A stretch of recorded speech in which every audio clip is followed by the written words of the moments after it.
How was your 2021, Ronnie? 21. It's Huh? pretty good. Speak up. Are you drunk?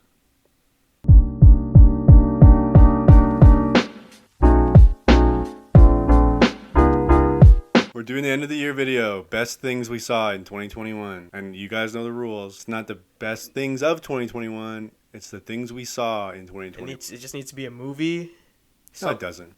well, you broke that. Yeah, in the first episode, I completely derailed it. The only rule is you have had to have seen it for the first time in 2021. So let's get right into it. 早上好，中国！现在我有冰淇淋。 My first pick, it's a movie called 10 Years.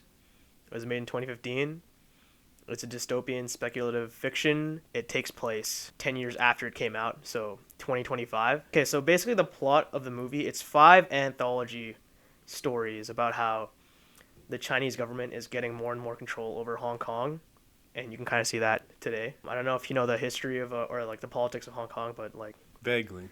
well, the Chinese government is supposed to have jurisdiction over all of Hong Kong in 2060, I believe. And the movie is about what happens when the government gets more and more control over Hong Kong. Like, Hong Kong is a democracy, it's supposed to be a democracy, but the Chinese government is a communist dictatorship. So 10 years, there's 5 different stories. Is one of them about how John Cena sells his soul to China? Oh, Jean Shina.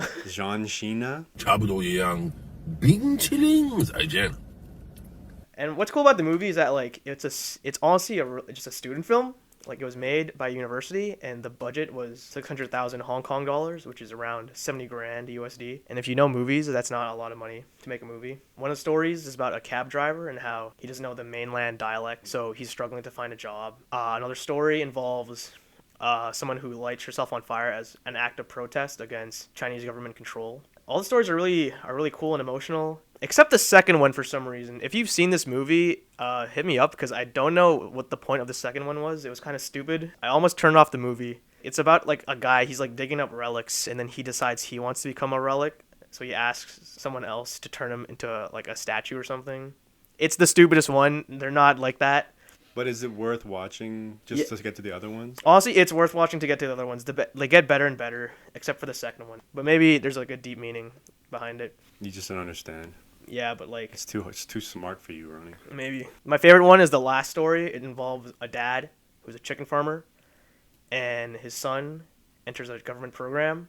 It's basically like the Hitler Youth, but Chinese. He has to struggle with critical thinking and like fighting off the propaganda he's fed. And it's really cool and all kind of scary because it's pretty accurate if you look at the news. Every time I see a new dystopian thing, and I'm like, that's my life. Yeah. The older I get, the more I'm like, that's my life. It's kind of scary. Yeah, it's my pick. That's my first pick. Nice. Do you remember Digimon? Yeah. I was the perfect demographic for the show when it came out.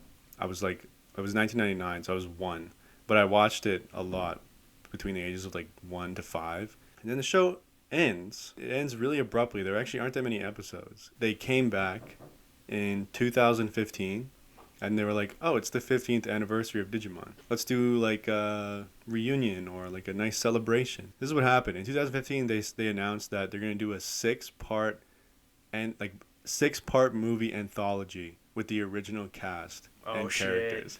So in 2015, like every single year after that, they released one movie every year with the original characters from the original show. All these characters I liked when I was a kid, and then they were kids when I was a kid. Now, the story is set 15 years later, so they're all at the end of high school. Oh, that's kind of cool, actually. And going into university, and they live on their own, and they're dealing with young adulthood.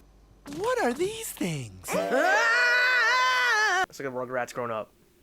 It's better than Rugrats growing up. Come on, man. Every single character is exactly where you would expect him to be. The character of Joe, he was always nerdy. He lives in Japan where like academics are very competitive. So he's not really in a lot of the adventures because he's always studying for entrance exams. And he's trying to get into college while all the other people are fighting Digimonsters. Fucking nerd.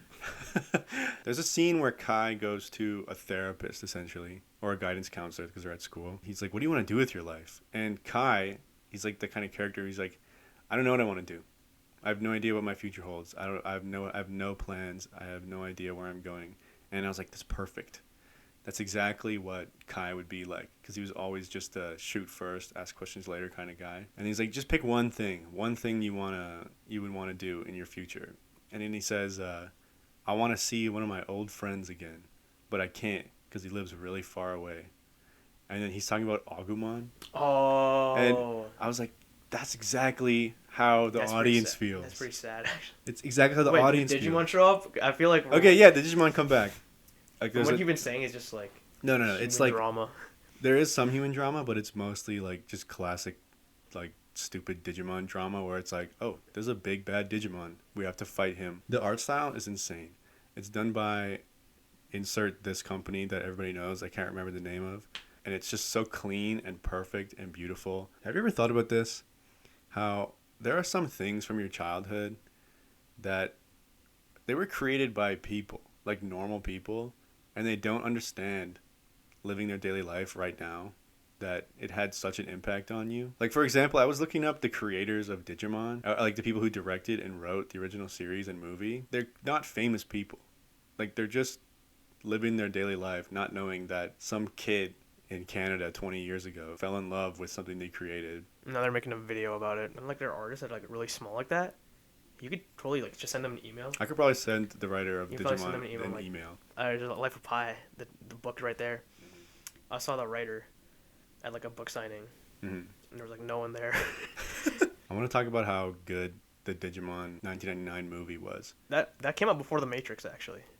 Oh, really? So like, The Wachowskis stole the idea of the Matrix from the Digimon. The meme, you literally changed my life. I just made some dinosaurs in like. Dude, I just digital. made an orange dinosaur shoot fire out of his mouth. Like, it's not that deep. Can you imagine having that conversation? Would that break your heart? I don't think it would break my heart. I think it would. He just doesn't give a fuck. It would be really awkward in the moment, but I don't think it would stick with me for very long. Yeah, that's my pick. I mean, the art can surpass the artist at some point. That's true. All right, go. What's your next pick, man? This is epic. Oh, he's about to die. Okay, my next pick. It's a documentary. It came out in 2018. It's called Free Solo.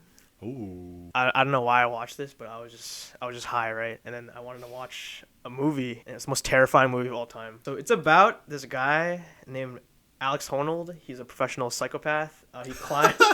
Have you ever done bouldering or rock? No, I don't rock climb. Okay, but like It's not for me. bouldering is like rock climbing with no rope or harness. It's just you and your hands. So the movie is about him scaling El Capitan, which is in Yosemite. It's a giant vertical rock formation that's about 3,000 feet. That number is insane. That number means nothing to me. It's so high that I can't even think about Like how picture high it you, is. how tall? You're 6 feet. Sure. 200 U's. Wow. I watched that too, and the amount of times where I was like, this is special effects. It's not a real Oh shot. yeah, like it looks fake. You're It like, looks this fake. is way too big. It's way Why too would you do- massive. And also, one thing that's interesting about the movie is that Alex could legitimately die in the Oh, middle yeah. of making the movie. That's what the filmmakers are really Yeah. scared of the whole time. The filmmakers have to reconcile with that. It's hard to not imagine your friend falling through the frame to his death. And then, as an audience member, it's different from like if you're watching Kill Bill. Well, you know, none of them died. Unless you're watching an Alec Baldwin movie. We'll figure out if I'm going to leave that joke in later or not. Anyway, so Free Solo.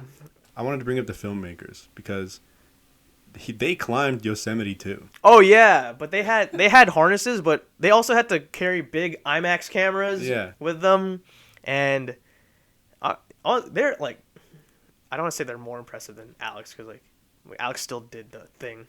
Well, okay. Yeah, they're just two different beasts. And also, it's a really good character study on Alex, on what kind of weirdo would do this. I'm sorry for calling him a weirdo, but like No, watch interviews with him. he is. He's a little checked out. I think, did they do a brain scan of him in the thing? They talked to some professionals whether like the part of his brain that is activated by fear or risk doesn't work. It doesn't exist. Yeah. I went to my local bouldering gym, right, for fun. And I'm like, okay, how hard is bouldering? The one I go to, there's like 9 levels, right? Like level 1 to level 9, and level 1 is for like teenagers to kids. Mm-hmm. And I can only do the level 1 level 1 climbs. Have tea with me. It'll be fun. But I'm not a girl. My next pick is Neon Genesis Evangelion. Have you seen the show? No, I've never seen it. Okay, well, let me tell you what it's about real quick. I don't know what it's about. Well, what do you mean? Oh, let me explain. It's so absurdly confusing and inaccessible. I'll tell you what the show is about in my mind, and I want to tell you some really weird things about the show. Okay, go ahead. The show's about a kid named Shinji. He's like 14 years old, and he is asked to be a Gundam pilot to defend the Earth. Here's why I say I don't really know what it's about, because, okay, you have the original 26 episodes, and they have a nice clean ending. Then after that, there was like 4 or 5 of the last couple episodes. So like, let's say episodes 21 to 26, there were director's cuts released for them. So now you already have 2 endings. You have the original aired episodes and then the director's cut episode. It's gonna get muddy here because I don't know my Neon Genesis lore very well. There's one movie that picks up after like episode 22. And then it has like Neon ending. Genesis Rebirth. And then there's another movie that picks up after the alternate ending of that movie. That was the alternate ending to that timeline. Jesus Christ. It's insane. I don't know why it's like that. If I could briefly sum up the show, it's like there are these aliens that came. The aliens, they're not really aliens. They're like almost like Christian figures, like angels. And they even call them angels. Okay. They want to, I think, terraform the Earth in some way. That's where I'm confused a little bit. But I do understand the government's idea. The government that runs the Gundam program, they want to start the the next phase of human evolution, but they're doing it in a really shady way. Like they never tell the main characters that that's what they're trying to do. Oh, okay, so it's like the system is evil. The system is evil, which is a common theme in Japanese media, which is like bureaucracy is the devil. It's very late 90s for media. There is like a general horniness to the entire show, and it's like almost off-putting it sometimes. Like, what do you mean? I'll give you some examples, okay? So Shinji, 14-year-old boy.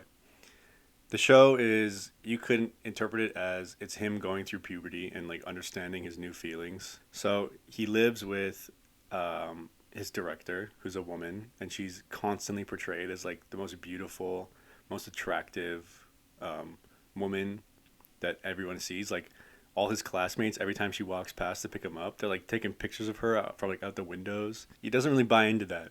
Like he sort of denies his feelings. Okay.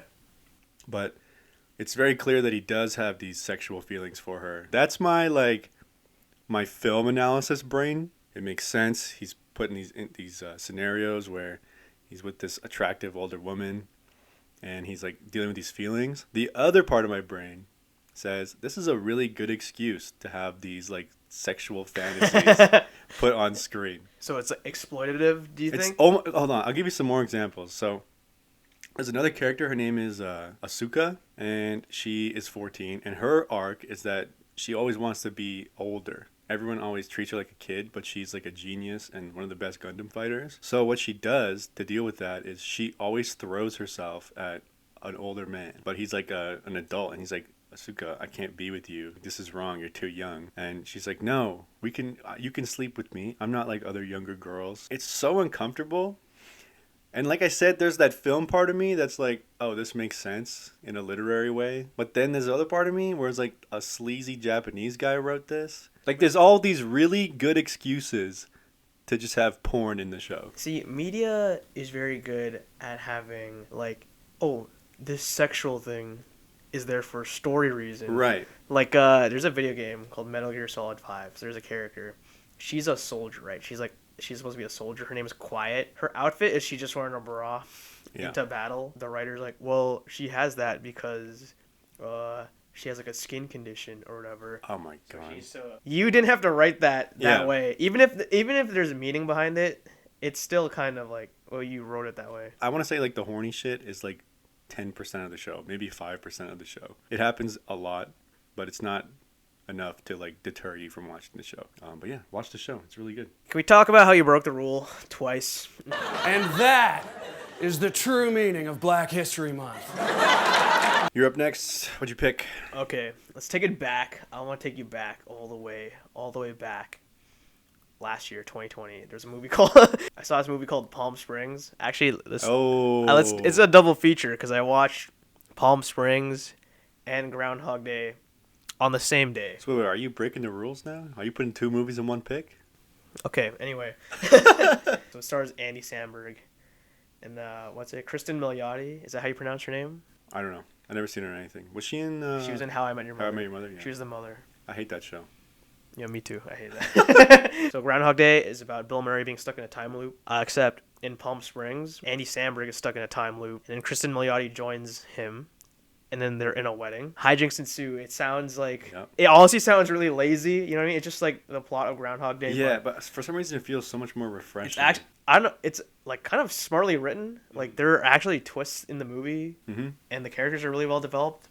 We got to talk about J.K. Simmons too. He plays the antagonist. Yeah, J.K. Simmons plays another guy who's stuck in the time loop, and Andy Samberg brought him there like on accident. They go to a cave, like somewhere in Palm Springs, and then that's how they get stuck in the time loop. I thought J.K. Simmons was the best part of that movie. Like the idea that he got him stuck in the time loop with him, so he like resents him. Oh, and he like tries to kill him. And he says he's killed him hundreds and hundreds of times. It plays with the Groundhog Day concept, I feel like, and like elevates a little bit, because Andy Samberg was already stuck in the time loop. Oh yeah, he gave up. Yeah, and then Kristen Milioti is kind of like your eyes into that like universe. For what I took from the movie, the film bro analysis that I took, was that it's a metaphor for starting a new phase of your life, like starting a relationship, or maybe like moving to something scary. Because Andy Samberg is stuck in the time loop, and he actually likes it there. And he tries to convince Kristen Milioti to stay in the time loop with him. It's literally he wants to do the same thing for the rest of his life. Yeah. But she's not on board with that. Andy Samberg, he doesn't want to really break up with his girlfriend, right? That's another subplot. So there's a subplot about him not being able to like muster up the courage to tell his girlfriend that he doesn't want to be with her. Yeah, even though she's cheating on him, but he just lets it happen. They go to a wedding, and it's Kristen Milioti's sisters. I forgot the character names. I'm sorry. It was the Kristen Milioti sisters' wedding. She has to deal with her family, and she kind of hates them, and for reasons. Yeah, she doesn't want to deal with the consequences of the future. She has every reason to want to stay in the time loop. And there's a great like montage where she decides to stay, and they do all this like Groundhog's Day hijinks stuff together.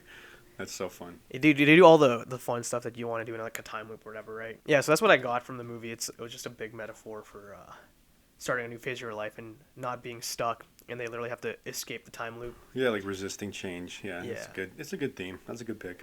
Why did you make me do this? My next pick is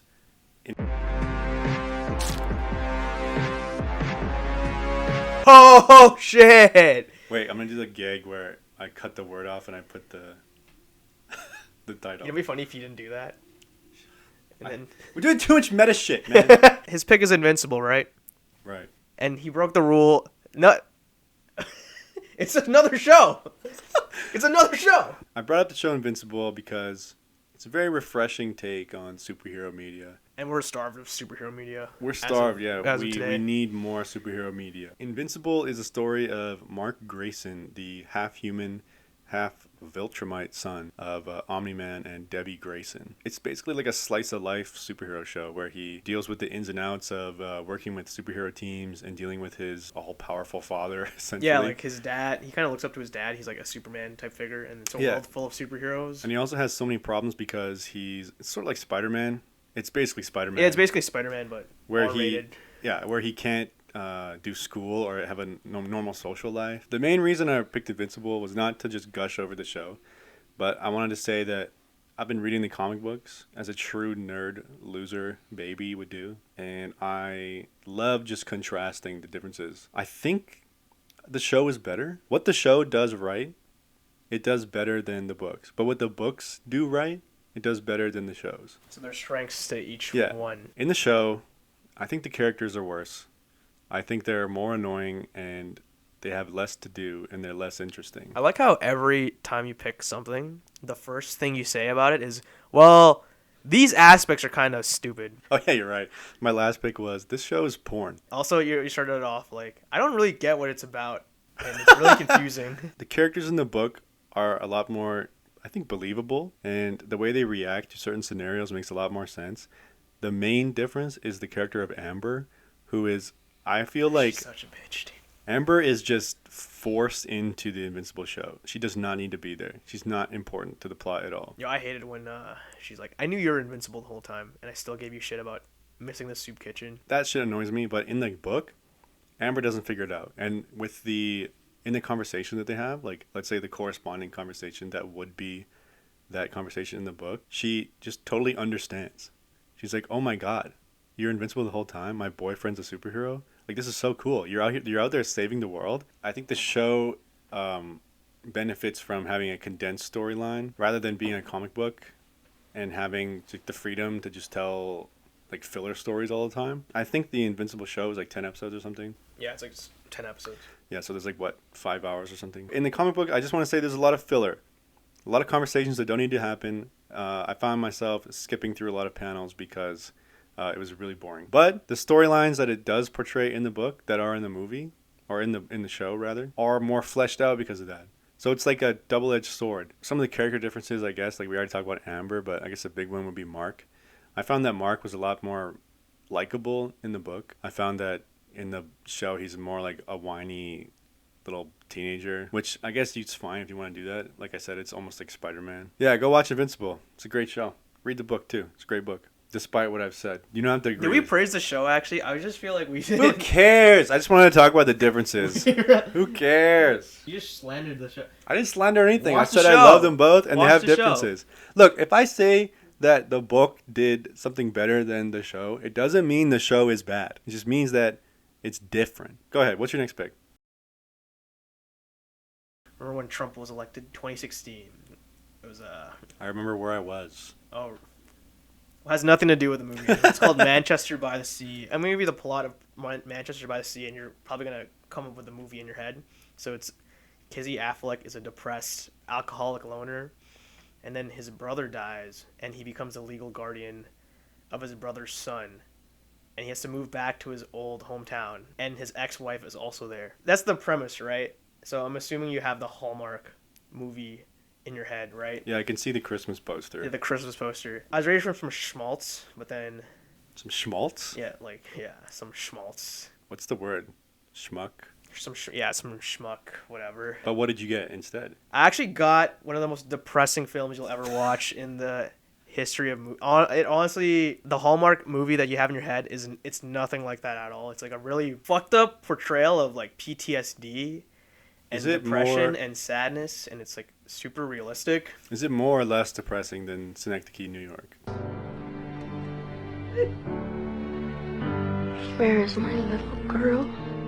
Ooh, that's a good question. Ooh. That's a good question. That's a I sad think movie. Synecdoche, New York is sad in like an abstract sense, but Manchester by the Sea, it's depressing as in you're like, if you put yourself in Casey Affleck's shoes, like his character, why am I not just killing myself on the spot? Like, so in the movie, there's like a tragic backstory that happens before the film. So Casey Affleck's character undergoes like a really horrible, tragic event that happened before the film, and it kind of permeates throughout the whole film. And you figure out why he's depressed and sad all the time. What's super unique about this movie is that it's not about a guy who's super depressed and overcomes that and is able to move on with his life and like become happier. It's honestly a movie about where depression wins. Oh, wow. And the guy is just barely hanging on to life. The way it's done, it's like slice of life. There's a scene where he has to go where he meets his ex-wife. You think in a movie, in like a real movie, like a movie made by Hollywood, there would be like a scene where they reconcile or whatever. That doesn't happen. And they just like, they're both sad at the end. There's a conversation they have at the end of the movie, and they both end up sadder than they were before. And that plot line just never resolved. It's not like Marriage Story where there's like they give each other a smile and then the camera Oh, goes yeah. up in a crane. They still love each other the same way they do in like Marriage Story, but it's not done in like it's not a happy way. It's not done in a happy way. It's done in like a wow, I want to kill myself. This is really, it just happened to me. I'd want to die kind of way. It's that bad? I don't know. I don't know why I picked that. But Yeah, you're shitting on me for picking stupid shit. but it's just really good because there are people like this in real life, and it's like a good character analysis of Casey Affleck. Some of the best performances I've ever seen in a movie, actually. It's like believable. Yeah, it's really believable. It's not, like movie acting is like when someone's sad, they cry, but like real acting is like trying not to cry and to portray that. This is the movie. Yeah, this is the best movie to show people trying not to cry. It's a good pick. I've wanted to check it out for a while. My last pick is a movie very dear to my heart. It's a movie I've been watching since I was a kid. It's called Around the World in 80 Days. Good job for putting a Jackie Chan movie in there. Is it a Jackie Chan movie? I guess it is. It's not a Jackie Chan movie. It's but not a Jackie Chan movie that you would... Jackie you Chan don't- movie is its own genre. Yeah, you don't call it a Jackie Chan movie. It's more like a children's adventure movie. Starring Jackie Chan. Starring Jackie Chan. Basically, the movie is about a guy who goes around the world in 80 days. Oh, I couldn't tell. I don't really have to explain it that much. I'll give you a little bit more context, though. So, the inventor, Phileas Fogg, played by this guy. Can't remember his name. He's in a lot of things, and he's really funny. Anyways, this is a good theme of all our videos, how we never know anybody's names. So, he's an inventor, and he wants to prove that it's possible to go around the world in 80 days. It's set in, like, the turn of the century, when they didn't have planes. Okay, they ride in a hot air balloon. They ride in a hot air balloon. They take trains. This movie has this quality I like to call the Scooby-Doo quality, where it's like a goofy children's movie, but there's something about it that everything is like consistently goofy, that it all works together, and it sort of creates its own unique tone. When did it come out? Was it like... It's like 2005 or something. It has like that early 2000s It definitely charm is. to it. And I'm gonna throw up some pictures right now of some of the costumes that are just so over the top and ridiculous. That would only work in like a Scooby-Doo-esque movie. There's one specific scene where it's when Jackie Chan meets Phileas Fogg. He puts him on this like roller coaster to prove that you can move faster than 50 miles per hour, and it looks like Hal from Malcolm in the Middle when he goes speed walking. The fight scenes are not like the best Jackie Chan fight scenes, but they're still really fun. Like there's one scene, you've seen the movie, right? Yeah, I vaguely remember it. Okay, there's one scene where Jackie Chan is fighting like 5 guys in an art studio. He keeps throwing paint around and paintbrushes. They keep using paintbrushes to like stab at each other, and they keep bumping into canvases. They inadvertently create a painting of like a tree with the sun, the sun, and like they use their feet to make flowers when they're trying to kick each other. It's just goofy shit like that, and it's like a very wholesome movie. It's very fun. What do you remember of the movie? This is a good thing to ask, because I just recently rewatched it. I want to see what you can gather from the back of your brain. I remember they barely make it. Right, there's like a classic There's a ticking clock. literally like a ticking clock. There's like a B plot. Like the movie couldn't just be them going around the world in 80 days. Jackie Chan stole a jade Buddha Oh, I remember that, yeah. from like a Chinese gang, and they're trying to track him down, and that's the really good excuse that they use to have a bunch of Jackie Chan fight scenes throughout the movie. I don't know if I'm tripping, but was the guy, the white guy, also in Wild Wild West with Will Smith? I never seen Wild Wild West. Oh, We should watch that. Wild Wild West. That's a good double feature. Yeah, stay tuned for our commentary track of Wild Wild West coming out next month. I promise. I don't really have much else to say other than I wanted to just patent my term, the Scooby-Doo effect. What's another Scooby-Doo-esque movie? Space Jam. What's the criteria? Just goofy. It's like everything's Comedies? goofy. Everything's goofy. Like there's no straight character. Everybody's comic relief. Nothing is serious. There's a bunch of other movies like that. I'll throw up some examples here real quick. Yeah, that was our lists. So if you enjoyed our video, make sure to subscribe, like, check them all out. You guys get the deal. You know how YouTube I hope they don't works. notice that we only did 8 picks, even though it's the top 10. They're not going to know we did 8 picks. I'm going to write in the title that there's 10, and then we're just not going to mention it. And Okay, we're just not gonna mention it. nobody's going to see. Yeah. Like, who's going to count? Like, I couldn't even count. No, I actually, the reason why we only have 8 is because I didn't count my picks properly. So Yeah. if I can't count them properly, There's no way the audience there's can. no way these guys are going to count them properly. Because they're stupid. Yeah, they're idiots. Happy New Year. Happy New Year. Merry Christmas. You know, it'd be hilarious if this video didn't come out. Like, we're wearing Christmas sweaters and it didn't come out by Christmas.